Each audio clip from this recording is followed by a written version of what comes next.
Hallo und herzlich willkommen. Haben Sie sich eigentlich schon mal gefragt, ob Ihre Solaranlage mit Ihnen redet?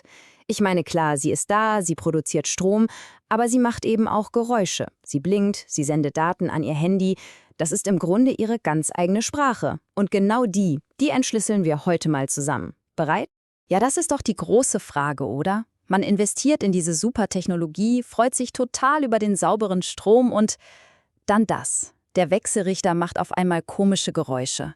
Man steht dann davor und denkt sich, Moment mal, gehört das so? Ist das normal oder geht da gerade was kaputt? Genau diese Unsicherheit, die nehmen wir Ihnen heute. Aber keine Sorge, das Ganze ist viel einfacher, als es vielleicht klingt.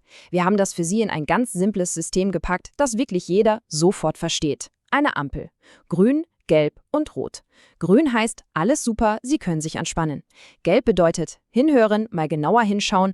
Und Rot? Tja, da wissen Sie, jetzt ist Handeln angesagt. So einfach ist das. Hören Sie mal, dieses leise, gleichmäßige Brummen? Das ist sozusagen der Herzschlag Ihrer Solaranlage. Das ist das Arbeitsgeräusch, das entsteht, wenn der Wechselrichter den Gleichstrom von den Modulen in den Wechselstrom für Ihr Haus umwandelt.